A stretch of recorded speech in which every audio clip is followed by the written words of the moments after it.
रोहिणी आचार्य सारण से चुनाव लड़ रही हैं। भाजपा तमाम आरोप प्रत्यारोप उनके ऊपर लगा रही है।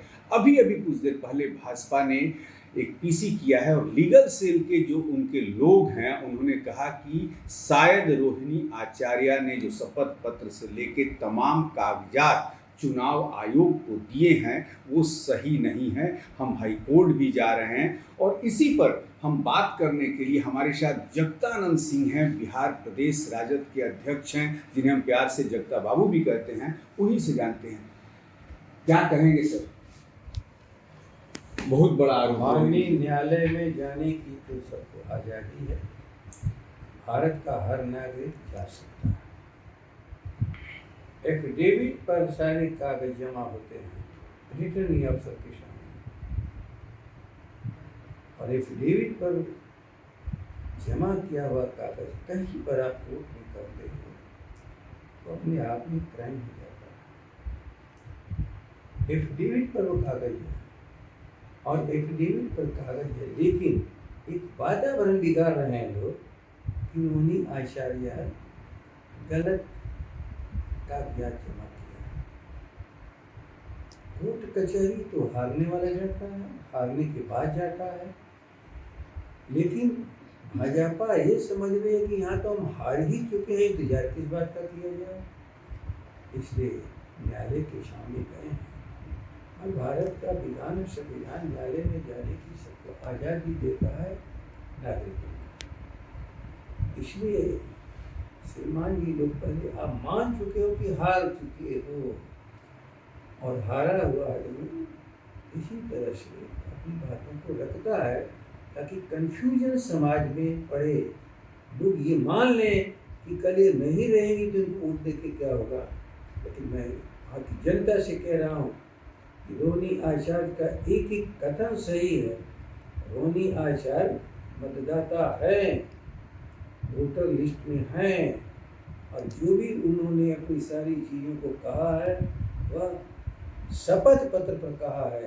इसलिए सारण की जनता विश्वास कर रही है कि कभी भी रोहिणी जैसे आचार्य जैसी महिला जो अपना सर्वस्व दान कर सकती है, कभी जनता को धोखा नहीं दे सकती है। और ऐसी बहादुर महिला के साथ छपरा ही नहीं, बिहार के सारे लोग हैं। इस बार कहीं से वो चुनाव लड़ती, चुनाव जीतती, लेकिन छपरा उनके पिताजी की कर्म भूमि है। वहीं से आज अभी लालू जी राष्ट्रीय अध्यक्ष आरजेडी अपने राजनीतिक जीवन की शुरुआत 77 में की, और शायद उनकी बेटी ने लोगों के सामने इसलिए उपस्थित हुई है, यदि हमारे पिताजी से कोई काम छूटे हुए हैं और जो वर्तमान लोकसभा सदस्य हैं बर्बाद कर रहे हैं इस छपरा को, कि बचाने के लिए उस मोर्चे पर खड़ी है। धन्यवाद की बात। रोहिणी आचार्य के शपथ पत्र पर भाजपा के लीगल सेल के लोग हाई कोर्ट तक गए हैं। चुनाव आयोग ने तो उनकी जो मांग थी निरस्त कर दिया, अब हाई कोर्ट गए हैं, लेकिन जगता बाबू ने निश्चित तौर पर कह दिया कि ये बौखलाहट जो है ये हार दर्शाती है। आप हैं निष्कर्ष भारत के साथ और मैं हूं मनोज चतुर्वेदी। भाजपा के लीगल सेल ने रोहिणी आचार्य के तमाम जो शपथ पत्र हैं और जो कागजात हैं उस पर सवाल खड़ा किया है। चुनाव आयोग के पास भाजपा की लीगल सेल की टीम गई, चुनाव आयोग ने भाजपा की बात नहीं सुनी।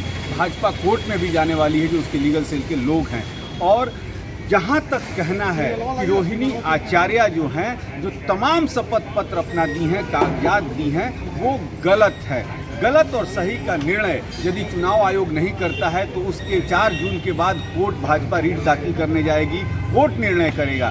लेकिन इसी पर जगतानंद सिंह ने उस लीगल सेल के पीसी के बाद कहा कि भाजपा के लोग शायद पढ़े लिखे नहीं हैं।